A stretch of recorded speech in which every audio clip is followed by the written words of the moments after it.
Reaksi redoks itu tidak berbeda dengan reaksi-reaksi kimia yang lain. Hanya saja, pada redoks terjadi perubahan bilangan oksidasi yang merupakan perubahan muatan. Perubahan muatan ini disebabkan karena adanya transfer elektron. Jika hal ini dimanfaatkan, kita bisa membuat aliran listrik yang tidak lain adalah aliran elektron.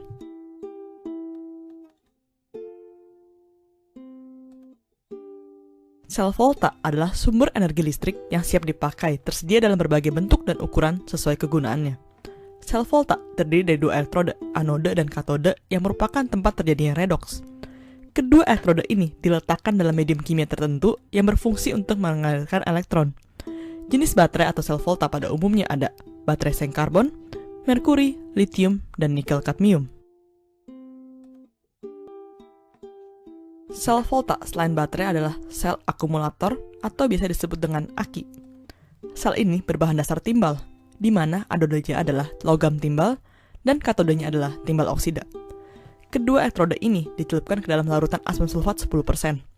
Reaksi yang terjadi saat aki dipakai adalah, pada anode, timbal bereaksi dengan ion HSO4- menjadi timbal sulfat dan ion hidrogen.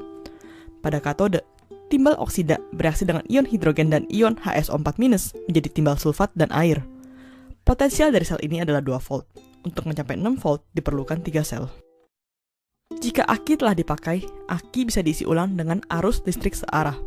Reaksi ini adalah kebalikan dari reaksi pemakaian. Reaksinya adalah timbal sulfat bereaksi dengan air terurai menjadi timbal dan timbal oksida dan asam sulfat. Selama proses isi ulang ini, sejumlah air dalam aki bisa terurai menjadi hidrogen dan oksigen, sehingga aki bisa kekurangan air. Oleh karena itu, aki yang sering dipakai dan diisi ulang, cairan elektrolitnya perlu diganti dengan yang baru.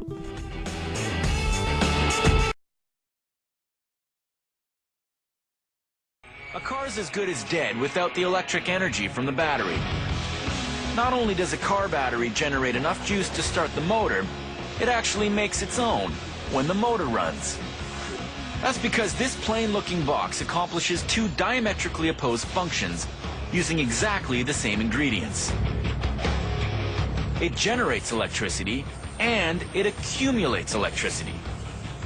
The battery manages this incredible feat by exploiting reversible chemical reactions. Okay, so how does it work?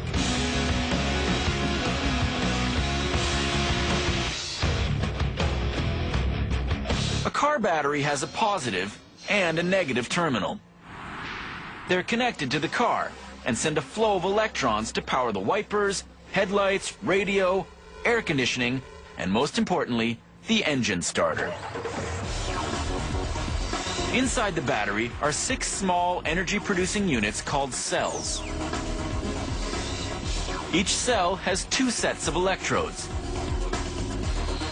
They're made of 8 overlapping metallic plates, for a total of 16 per cell. Together, the plates form a compact grid. The bigger the grid's overall surface, the more power it generates.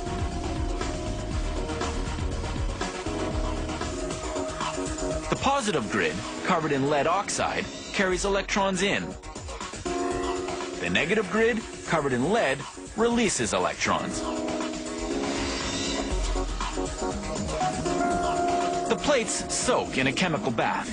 65% water, 35% sulfuric acid. Volatile stuff. If you're not careful, a drop of it will eat through your clothes and burn off your skin. But the key to the car battery is all those powerful chemicals reacting with each other inside the cells.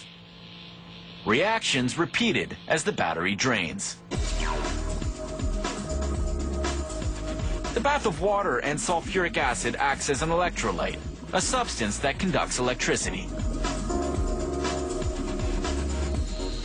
As the battery discharges or unloads electricity, the acid bath reacts to the chemicals on the plates.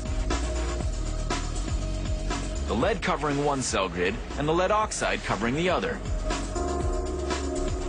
Dipping them in the electrolyte bath releases particles called electrons. When they start racing in the grids, they create electricity. As the electrons race from the positive grid in the first cell and out the negative grid, they produce 2 volts of electricity.